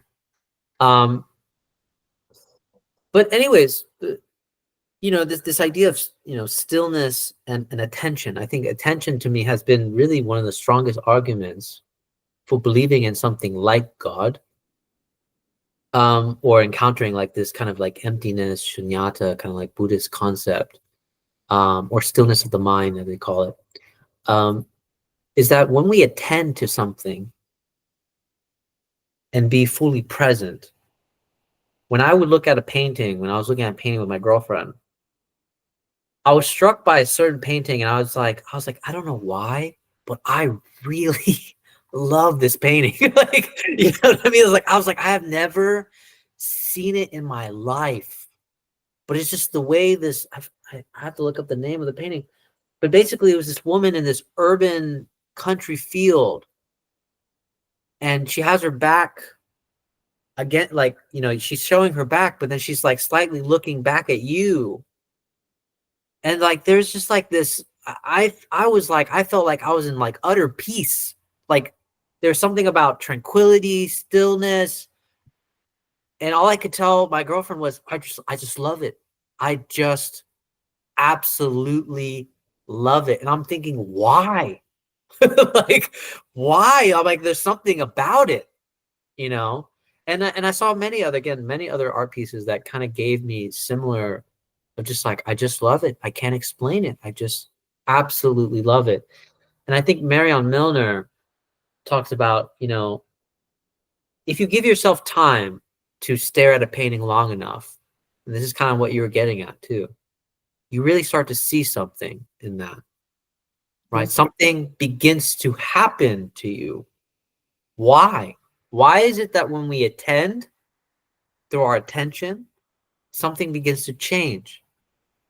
And this is what this kind of bodes well with my critique about self-help, is that self-help in some sense shows how much people are really suffering, right? They really do need help. And then also shows the economic incapacity of them to help themselves, right? They can't pay for therapists maybe, and so they're looking desperately for self-help texts and books and so on. But there's something about this pragmatic idea of discipline and change that it's always rubbed me the wrong way. And this is why it's always been more appealing to this argument of attention, because I don't think it's something that we actually do, like you were talking about. It's that when we actually fixate our attention, it changes us. We don't have it's something like we don't actually, like, I don't know how to explain that. It's not something that like we actually do. It's like the change comes to us. We become the vessel for the change. But it has to do with our direction, our attention, so to speak. And I think this is very critical with, if you're the technological problem is that, or capitalism is that everything is competing for your attention. Mm-hmm. And you never get a break for yourself, like never. It's and even in like even like a Marxist critique is that, well, like, can you imagine if we didn't have to worry about our economic stability, Yep. our whether we're gonna find a job or not? If I could just have art and learn for the sake of learning, what would I actually attend to? Mm-hmm. What would my attention actually fixate on if I was free of those attention grabbing, anxiety inducing problems? This is when I started really connecting the idea of, economics and attention, and then even like how our spiritual life is diminished precisely because nobody has time to even have a breath Right. to attend to something. And even like in Kierkegaard's argument, right, where he's like, if you're feeling anxious, walk outside, look at the world, actually look at it, walk outside, but yeah, anything that pops up for you. It's so funny. I actually never liked art. I never got it. And one of my really close friends, she's an artist and also a philosopher. And we would always go to these art installations, and I never got it. But this one day I think I was caught up in something in a kind of a mood or whatever. And I just took the subway and got off and went to the AGO, the Art Gallery of Ontario. It was free. It was a Wednesday. I don't know why. And they had this exhibit of this Scandinavian artist who is to this day my favorite painter of all time. His name is Wilhelm Hammershøi. And I spent 6 hours in this exhibit. No, 4 hours. Sorry. The next day I went back for the whole day. And he's got these paintings of these like empty rooms with his wife, Ida, and all of them with her back. As you said, we're saying, it's just her back. So you don't know what she's doing. But the way that the light has, the kind of colors, I was completely drawn in.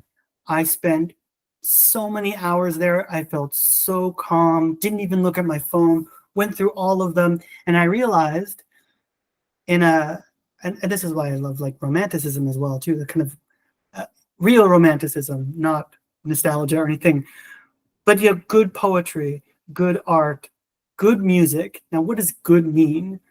that moves you, right? Moves you. And I don't mean, the top 40 or whatever. Like, I'm a big fan of Satie, Eric Satie's Gymnopédie, or the Nociens, or his, I think it's called Le Piece de Freud. I don't even know in the French. It's like the cold pieces blow me away. They make me feel something. I can't even tell you. But that's that point. That's the, where you actually feel out, you don't feel like you're just subtracted. You feel something there in the moment. And you're right. We are always so distracted. We're always so enmeshed, so absorbed in everything that we're doing. And everything that we're doing is so important at this moment, right? Heidegger's right about this. Can't believe I keep bringing him up. Like, we don't live in the now. We don't live in the present. We live in the future. We're always, towards which. We're in the towards which, right? And that is the mode of, feeling the anxiety. As you said, get out and walk. And even just like looking at certain things, like there's a little lake right down by where I live. You just watch, ducks. I know it sounds simple, but just to see them around, they're around everywhere. Just, I don't know, you kind of, you detach, but in a good way. It's kind of releasement. Like as Eckhart was saying, as you were saying when we were talking about Buddhism, which unfortunately I don't know that much about. But yeah, no, I totally agree with you on this. So we're making, this dialogue is going very well. We're making a lot of headway here. Yeah, I mean, this is exactly why I like, to even like connect it to philosophy. Like I think that there can be a way to argue for philosophy in a kind of like, I don't know, maybe virtue is not the word, but to make it more ethical in the sense of when we're thinking, it could be seen as a kind of releasement. Yep. There's a way, and that's when I really started admiring philosophy, is that, it was hard for me to deal with the anxiety of just like, well, these answers are never going to be answered. Like there's always a problem. There's always a new understanding of a word in Greek, or there's always a, we didn't quite understand this word in German. There's always a kind of all these elaborate, competing interpretations. Even Hegel has a bunch of competing interpretations, as many as other thinkers. And so it becomes this thing where I was like, well, what is it that I'm wanting here?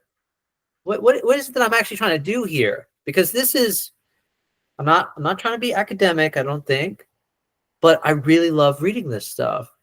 But I also want it to be grounded in my life, all those things. And so I kind of went back to, the idea of virtue. And actually, me and my friend Thomas Jockin, we're starting a reading group on Thomas Aquinas. We're kind of going through the specific. He's read way more Aquinas than I ever had, but he showed me the sections that were where we would talk about proofs of God, virtue, and kind of like morality.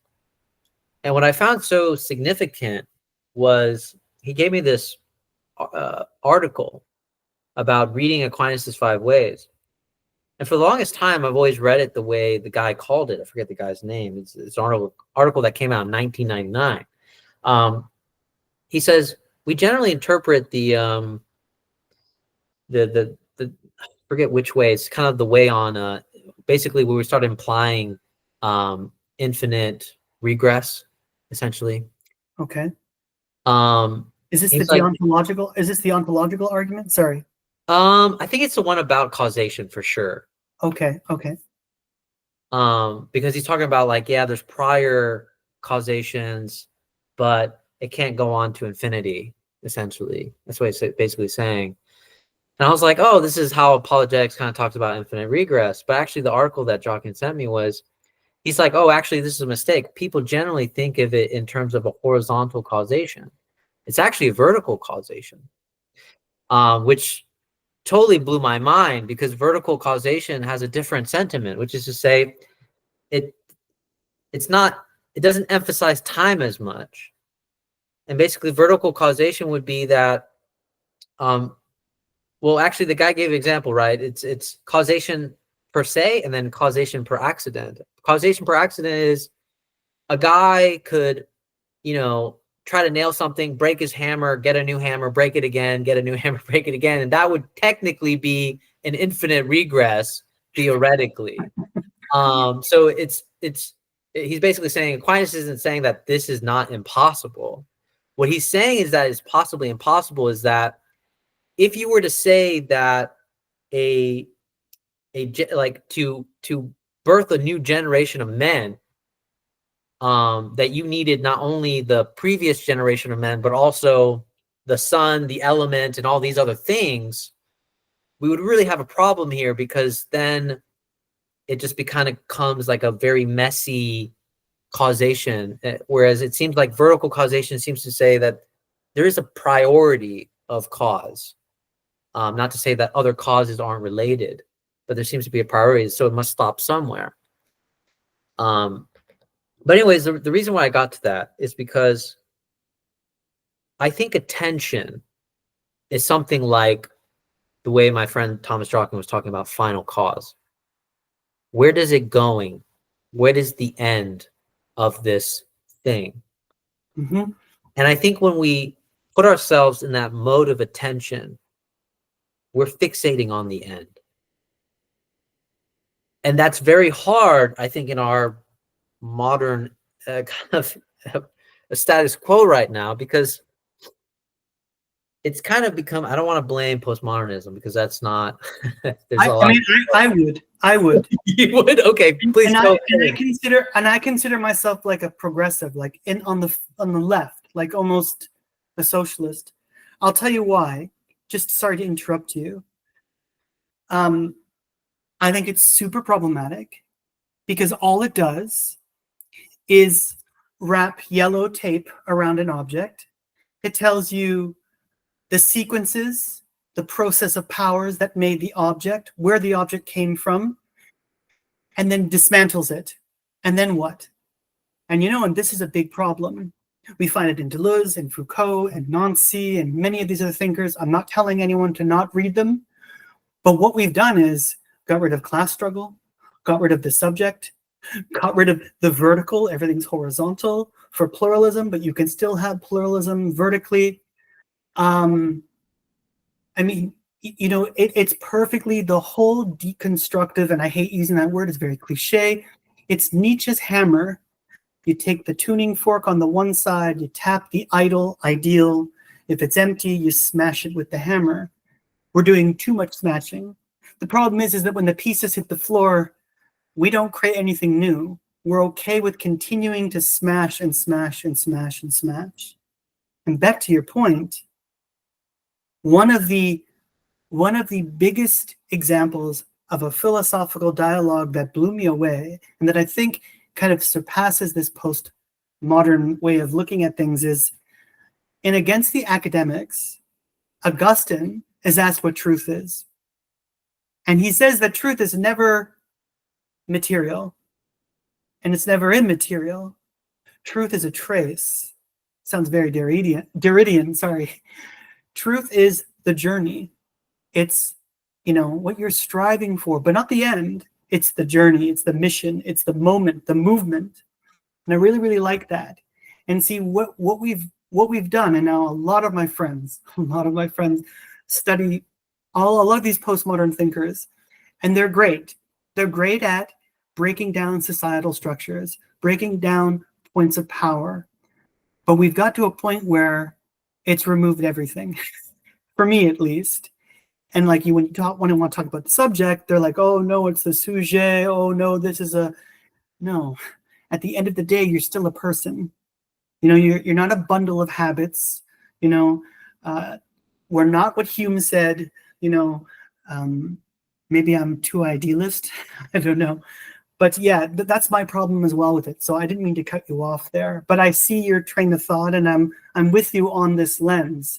But a lot of people take this anti-postmodern stance as being, hateful or it's rhetoric or it's reactionary. And I don't think it's reactionary. I think it's a point where we've got to the point where, yes, we can use genealogy for certain historical structures of understanding what power structures have done, what it has done to us, what, the problems of it maybe sometimes.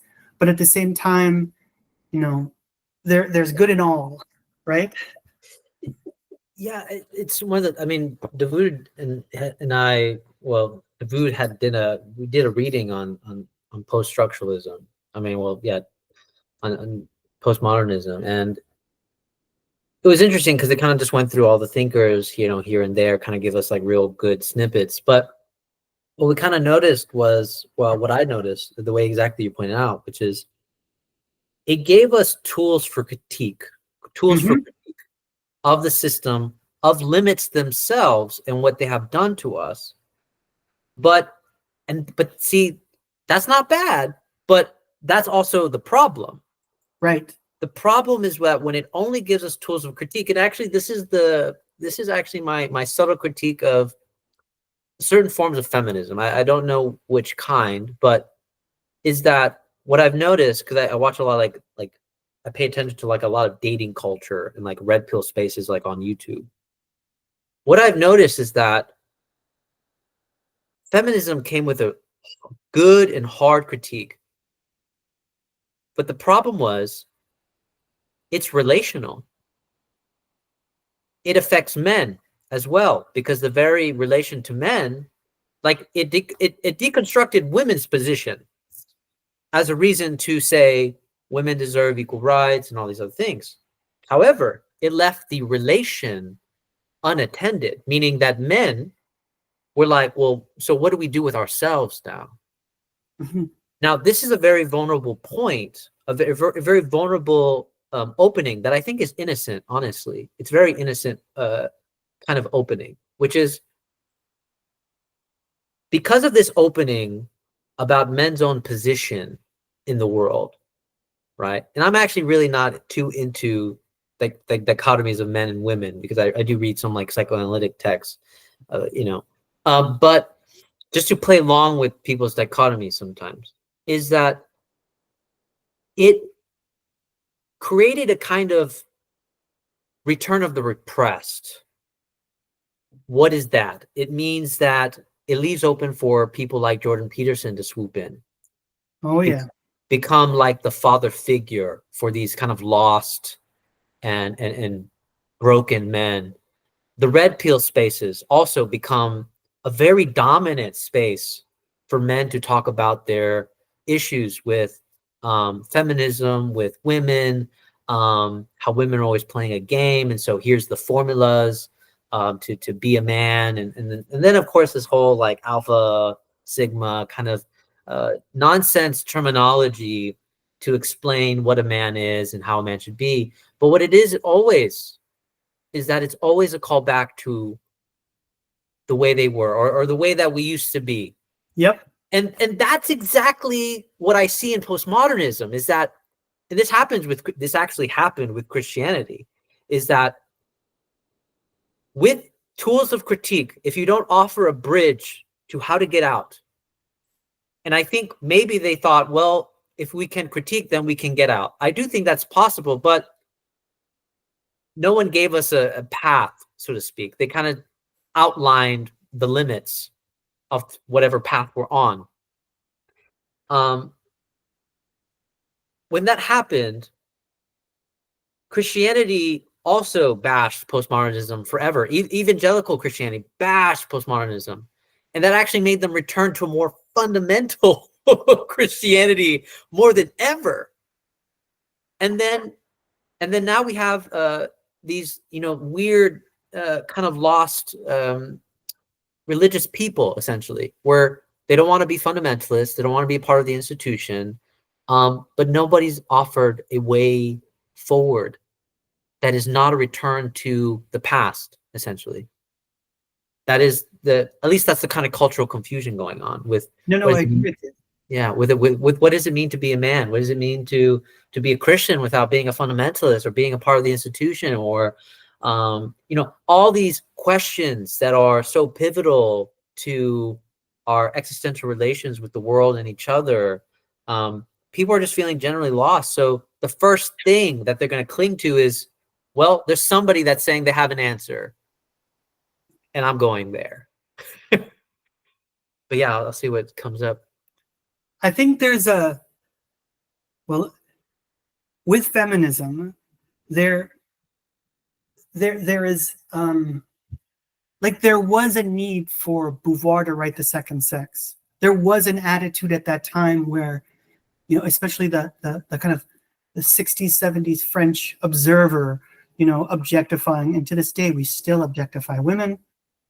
I think there was that need to create a phenomenology of a woman's body. I can't even talk about it. I'm not embodied as a woman. And I think that was important. I agree with you on that. And the same can be applied with Christianity. We don't have a metaphysics of Christianity. The Catholic Church to this day is still Thomistic, you know, although they're very open to certain things, not so much other, but we don't have like a modern way of thinking about ontology, thinking about it through a kind of Christian lens. You know what I'm saying? So there is a lot of returning to returning to classics, returning to the trad life, right? The traditional. And I think that's problematic. So there are certain trends, or there are certain new movements, you know, that should have been done. You know, I do think bell hooks was needed. We did need a feminism of blackness, we needed Longiano to talk about to be a Latina, Hispanic, for, I'm probably saying this wrong, for Latina women, for Mexicana, or I forget what her background is. We needed all of these to happen.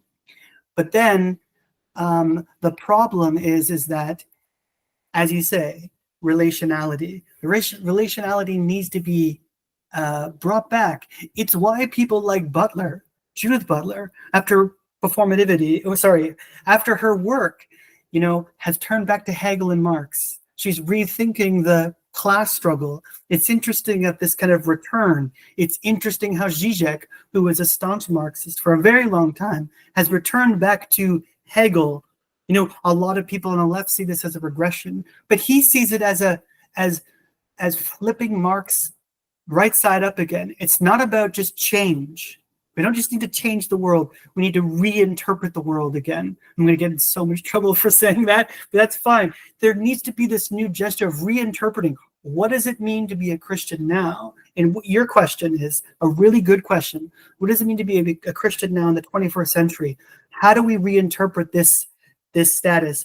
And if there is some sort of toxic, I hate to use the word, how do we change that? That's the philosophical problem. That's how we should approach these things now.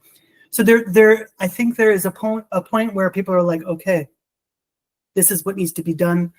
These are the movements. This is how we break the ice, the philosophical ice, the ethical ice. And then from there, what do we go on from? If we're continuing to break the philosophical ice, then we're not doing anything anymore. We need to continue to maybe break the ice and then move towards relationality, move towards connection, move towards something. So I think, you know, the rethinking of class struggle, the rethinking of gender, or, you know, in a contemporary sense, the rethinking of capitalism, the rethink of all of these issues that are being rethought of, the rethinking of psychoanalysis, the rethinking of, you know, the subject-object relation in the Zizekian terms. All of this is needed, you know, especially in the age of Trump, or in the age of what's going on in Gaza, or the age of what, you know, all of these things that are happening right now. There needs to be I sound like I'm preaching here, a new interpretation, right? Like there has to be this as a root, sorry. Yeah, I mean, I absolutely agree. I had one curious question really popped up when you said, you know, what does it mean to be a Christian in the 21st century? And you said, you know, a lot of Christians have kind of, well, like Catholic Church specifically, have a lot of, you know, dependence on like Thomas Aquinas. everything like that. So out of just your, I'm not gonna say like, out of just like your honest opinion, right? Like, what do you think are the thinkers? I know this is a very hard question. I don't want to pin this down like, all right, Chris said this. This is what we're gonna do. But I'm already going to get in trouble for that Marx comment. I just know it. It's fine. It's fine. It's totally fine. so what kind of thinkers do you think have the potential to kind of unlocking this kind of like relationship of Christianity to the 21st century and maybe like, the living God kind of sense? The contemporary thinkers, or like thinkers from the past, thinkers now? Oh, just any thinkers. I don't mean like contemporary. My bad. It's just more. It can be contemporary, but I'm just saying like, just in your experience of reading and study, what are the thinkers? Okay, so I always get in trouble for saying this. There's a philosopher that I can't stand more than anybody, and that's Gilles Deleuze. And I have a lot of friends that are Deleuzians. But there's one thing that Deleuze says that's really important, and I agree with this, is when you're a philosopher, when you're a thinker, you need to have your own canon. You need to think through a set of thinkers. And Deleuze does. He has Spinoza, he has Scotus, he has Bergson, he has Kafka, others. And so that's something I take from Deleuze, and I still hold on to that. I, for myself, I have a canon of thinkers that mean something to me because of specific problems. So, of course, it's Plotinus and his idea of the beautiful, the one. It's also Augustine and this idea of the trace, of the journey of truth. It's Meister Eckhart and his idea of Gelassenheit. It's Cusanus and this idea of learned ignorance.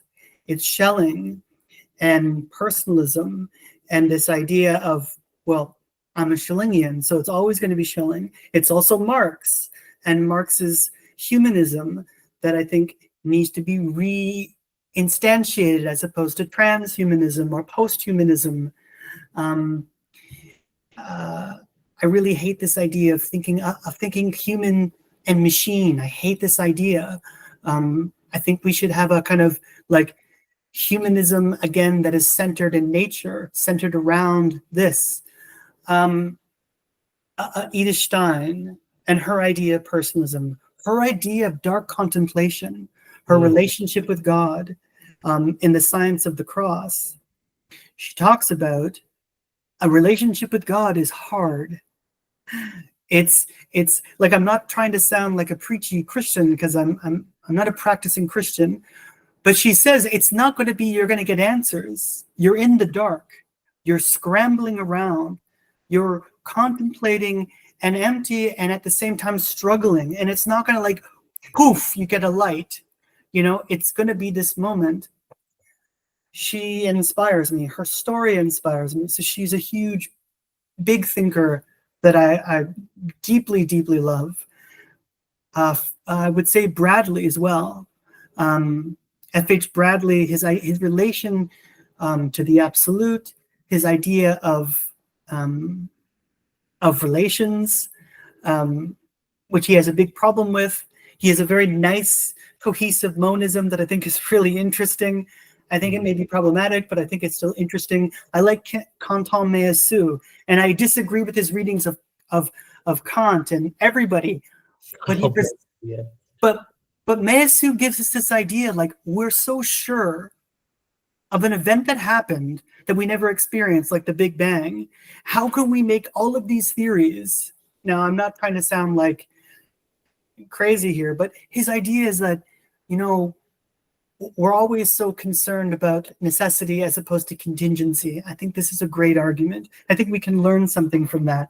So I think he's an important thinker. I think Coase is important, Stein, Schelling.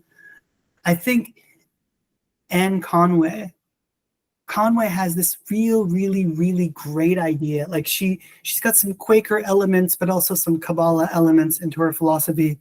Like real Christianity. This is almost Schellingian as well too. Real Christianity, what would it look like on the earth? Well, it would look like no state. It would be a stateless society. It'd be communal. It would be like a real true kingdom of ends where you see the other as an end in themselves. Wouldn't have some false currency or some, it would be church would mean community. It wouldn't be a place. It would be on earth in that sense. So there are these figures that inspire me, that I think are my canon, I guess you could say, that I think along with.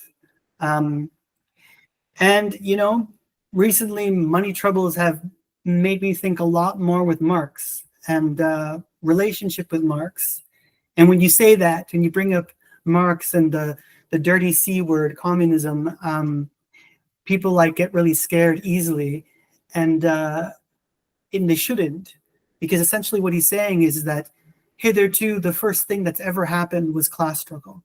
Like the fact that we don't even see it, the fact that we already, in a sense, right? There's always this lens where we contract into ourselves before we objectify the other. We don't have this relationship with the other. We can learn these lessons from this set of thinkers, or the way that you see problems. When you were asking before, you know, where do I start with Aristotle? Do I start here or there? Start with the philosophical questions that you're interested in. If you're interested in Buber, then continue with that. Make that your canon. Sorry, I sound very preachy. No, this is all great stuff, because I mean, I probably could talk to you more offline about this stuff, because I know it's coming. I kind of said like a 2-hour mark, you know, just so that way, like it's not too. I don't know if you have to go or anything's too immediate for you, but so my interesting question, actually, I'll be curious what you think about how I should explore this. Is I've been really, for some reason, I kind of stumbled into this interest without really like being like, oh wow, is that I've read a lot of prayer books. I read, you know, some, like basically Thomas More has given me some history about some Christian history and debates about contemplation. And it's really, really fascinating, because essentially I'm thinking about, okay, so how did we get to the point in history where we see all these things like New Age spirituality? And I don't have a problem at a glance at New Age spirituality, because what it first indicates to me is a failure, a real failure within religious institutions. What is that? A real intimate connection with the absolute, with God, right? That's what's missing. Now, the dangers that I see with this kind of new age spirituality is actually, I feel troubled by it in a genuine concern, in the sense of a lot of these mystics warned that pursuing these type of practices are not just, they're not just so you can become enlightened. They are traps as well to becoming egoic and falling into egoic traps. Like, it's so easy for the ego to use contemplation for itself and think it has access to God. And so that is the concern. And so I'm thinking, so my question actually is, where can I look at the history? And this is like, you know, I'm always wondering, like, okay, should I be like looking at Christian history? But I'm also thinking like, well, philosophically, there had to have been a problem too, like an actual theological gap that led to this kind of innocent mistake. And I'm just curious what you think. And maybe I won't give you like give me Christian history books, but like, where do you think, after, you know, you've read some, I would say some thinkers, where do you think the falling off went with spirituality in a kind of theological or philosophical lens? I think it's idolatry. Okay. Think about like ASMR, like, and not that I'm attacking it. No, it's really funny, but like at the same time, it's almost sad. ASMR took off during the pandemic. Why? Because people were lonely. Well, there you go. You have someone immediately there talking to you.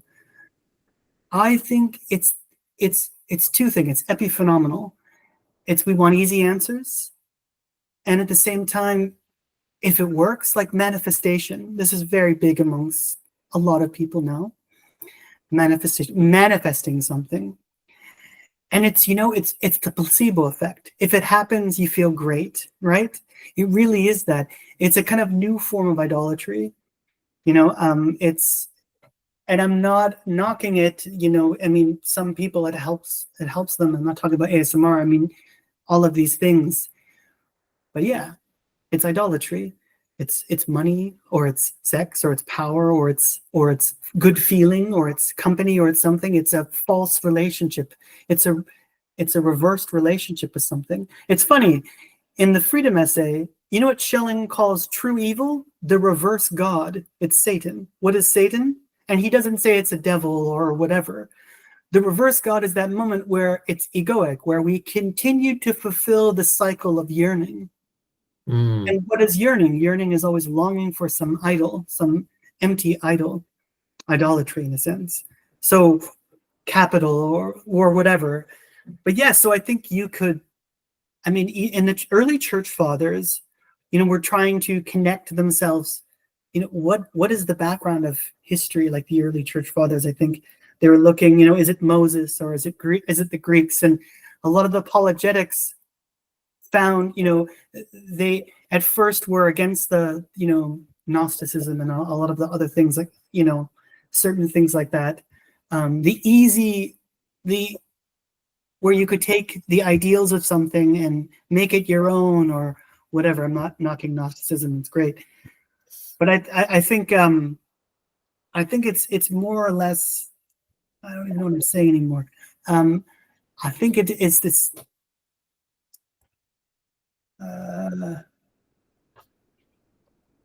Well, I'm going to say I don't know. I'm going to continue to say it's idolatry. I think it's a way of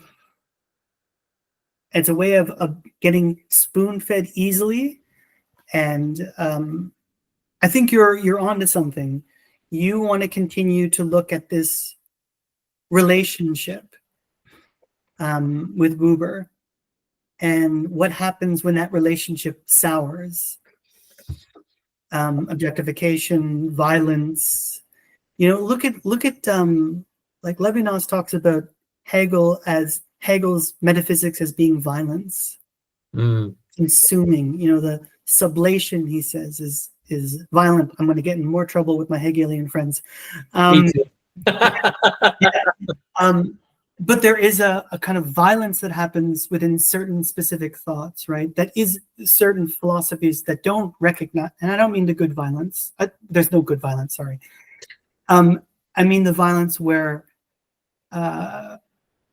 something is destroyed or something is not absorbed in this sense for Levinas. There's no recognition. There's no true totality isn't understood in this relationship. So I think if you're interested in that, you should, start from, well, I'm the wrong person to ask, I guess, Augustine, and go all the way. No, Augustine's good. Yeah, his confessions are great. Yeah. Confessions are a really, really, really interesting. What do you think about City of God? Because I'm actually going to start after we finish Aquinas. I plan on going to that tome of City of God. Chapters 10 to 14 are just amazing. Really? Okay. They're so beautiful, and it's his relationship to Plato and Plotinus. Really, really great. I really have a soft spot for Augustine. Interesting. Yeah, and I think I like this vocation element in philosophy, like tole lege, take up and read, for him it's the Bible. But for us, it could be, reading something, forming a relationship with the text, forming a relationship with the other, forming a relationship with a partner or parent or whatever. Yeah, I think that's something that's necessary. I think it's really, Kierkegaard's also another person you should really take a look at. Really, not Fear and Trembling. Fear and Trembling is one thing.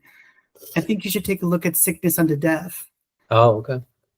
He begins by talking about what is the self. The self is a relation of the self, spirit. What is spirit? It's a relation that relates to And he talks about this whole process of relation and anxiety and dread and all of these great things. That's a great book for you to take a look at. Right. Sorry I wasn't so helpful. I'm too in my head right now. No, it's really good. I mean, you're also motivating me to possibly look into Schelling as well, because I mean, I've only I've read a lot of contemporary books on Hegel.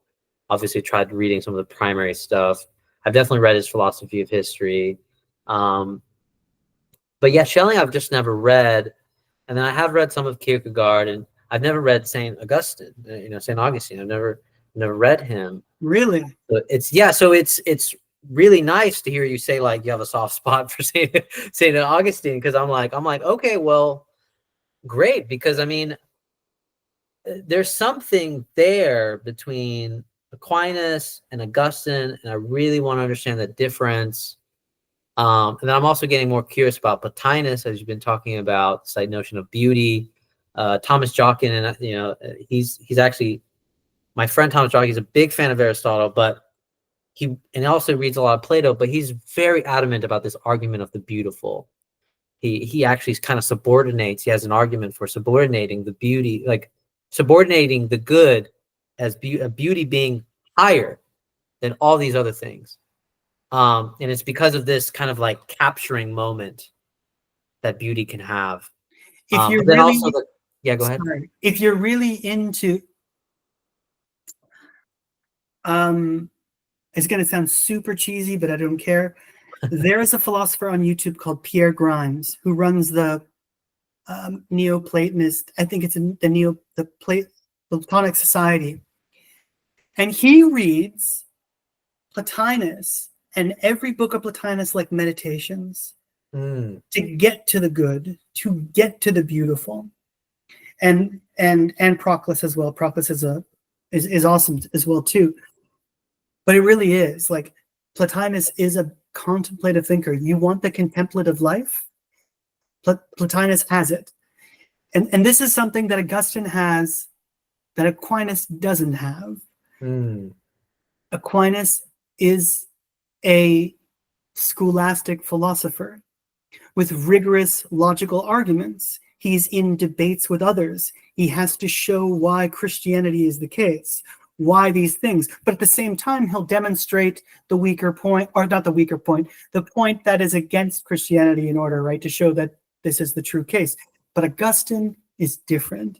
Augustine is more Platonic in the sense that it's got that real dialogical, contemplative envelopment going on.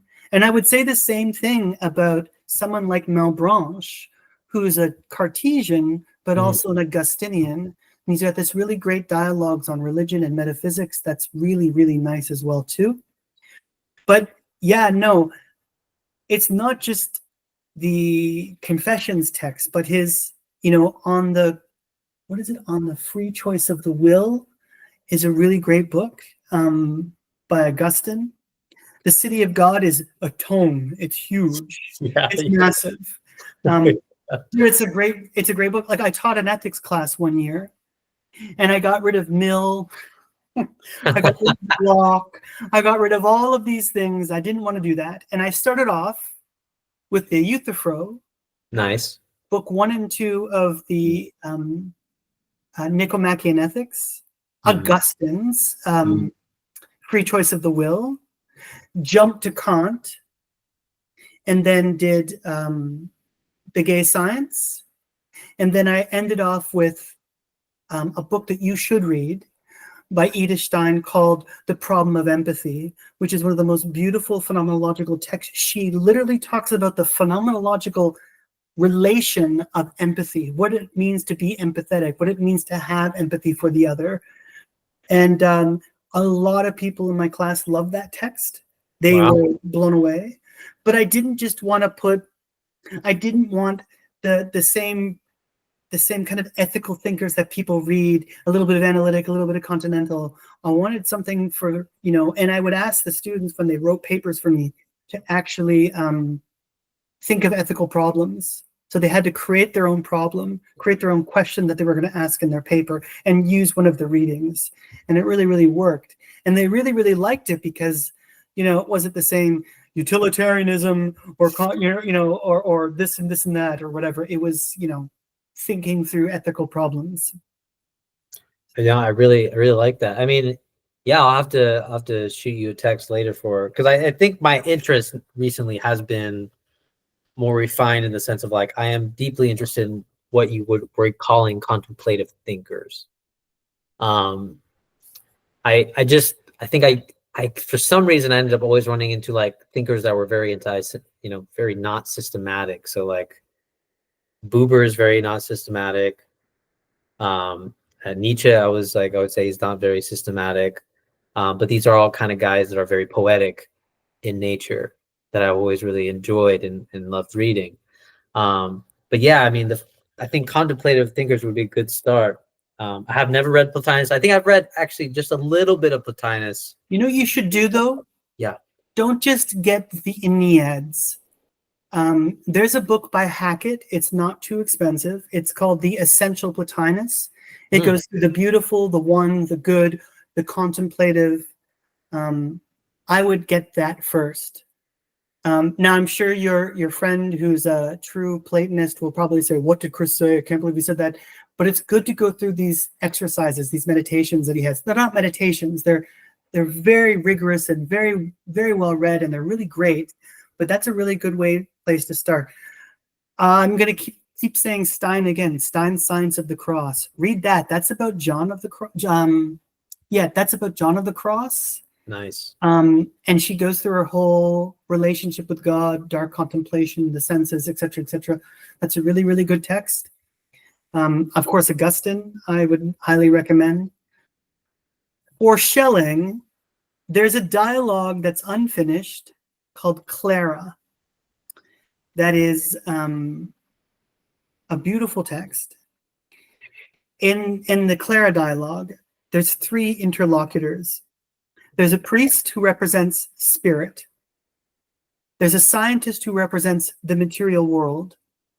And then there's finally Clara, who was Schelling's old wife, Caroline, who passed away. And Schelling went through years of depression and after the love of his life had passed away. But Clara represents personality in between spirit and materiality, and bringing the relation between spirit and materiality together in conversation, in dialogue, showing the interweaving potencies between the material and the spirit coming together. Very nice piece. And it's about the spirit world, like the world after. And he's positing it. There is a world after. And it's a beautiful dialogue. It takes place on a Catholic event in a cemetery. And they're all discussing. And the scientist thinks he knows the material way. And the priest thinks he knows the spiritual element. But it's really personality bringing both together that really is the main interlocutor that brings them very nicely. So those are my suggestions, but I hate to do this. You can edit this out of the video. I do have to leave at 6:30 because I have a student I have to teach. Oh no, you're good. You're good. I mean, we definitely went way past the time, but it's been super good. It's been super good. So on that note, I hope I didn't talk too much. I don't want to be one of those interlocutors where I talk my head off. I mean, this is me interviewing you. This is me like wanting to listen to you. I think everything you said, everything is basically what I would want my audience to gather, right? What is it that you think? What is it that you've gathered together about this relationship of God, divine? I mean, we definitely touch about how it's all interrelated, right? Culture, philosophy, how we think about the absolute, our modes of attention and our modes of lack of attention. It's all deeply connected. How we looked at object and subject, all great. So I'll give you the final note, Chris, before we go. Is there anything you want to add, or if you want to talk about your channel real quick, or no obligation, but just No. I do recommend your channel though. I've been watching a lot of your episodes. They're very good. You have a lot of really great stuff. So keep going at it. I know it's hard at first. You know, try not to focus on the views or anything. You can cut this all out afterwards, but you know, you're doing a great job. The dialogue is great, and I really enjoyed this. Thank you so much for inviting me. I'm honored that you asked me to come on. All right. Well, thanks. I mean, I'm honored that you were able to join me. All right, guys. Well, thanks for watching. Yeah, I hope you guys found it fruitful with Chris and I. So yeah, all right. Take care.